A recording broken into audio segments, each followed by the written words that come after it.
what's up everybody, welcome back to my YouTube channel. So today, a little bit late of a review I guess, kinda like a year late or something, but we still don't have any newer motherboards out there, so better late than never, right?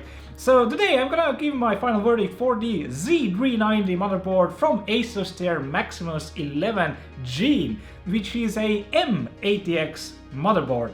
And yeah, costs around 330 euros, which is kind of an expensive motherboard. But it should be, because it has a lot of things going for it.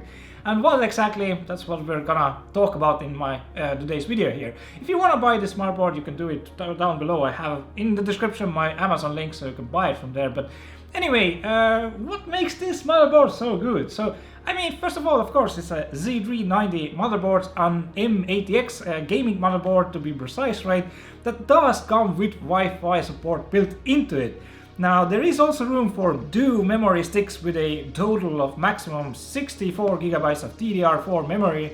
And yeah, overall, the motherboard is built with pretty high-end ASUS components and with ASUS overclocking friendly BIOS as well.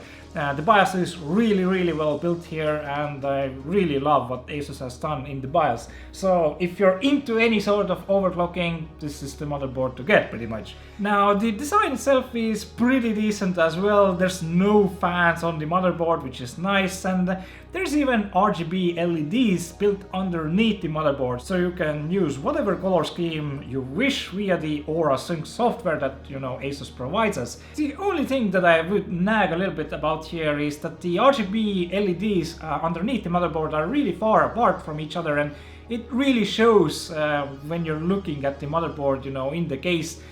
So you can really make out those separate LEDs. So maybe in the future add something to, you know, dissipate the lighting, right? So it flows together, not, you know, one single LED everywhere, right? So that's kind of a little nag point here. But anyway, moving on from the RGB stuff, I mean, ASUS also does provide us with a decent sound card here, the Supreme FX, which has the S1220A audio codec here to bring us a very nice sound quality.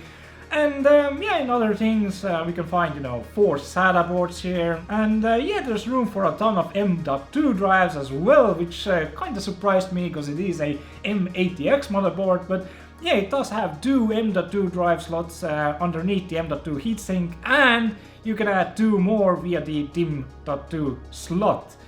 And yeah, lastly we find a single proper 16x PCI Express slot for our graphics card, and a single 4x PCI Express slot as well. Now, some other minor things to take note here, I guess, have to be the very bottom ports for USBs and such on the motherboard that are at a 90-degree angle, meant to, you know, make the whole board look a lot cleaner when you know, have cables socketed into them.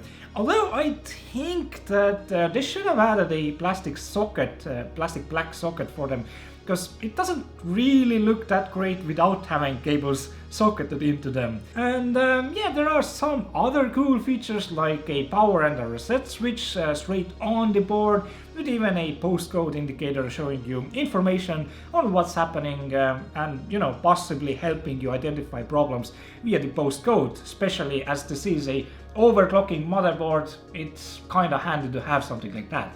Now, coming quickly to the I/O section of the motherboard, we can see that it is built into the motherboard, which looks really great, and we do find a truckload of ports that we could be needing, right?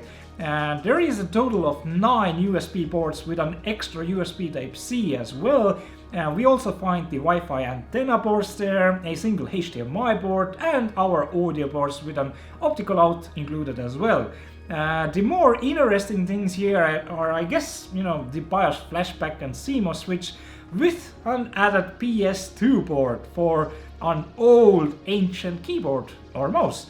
Mostly used during LN2, you know, liquid nitrogen overclocking, when USB ports might run into some trouble, right?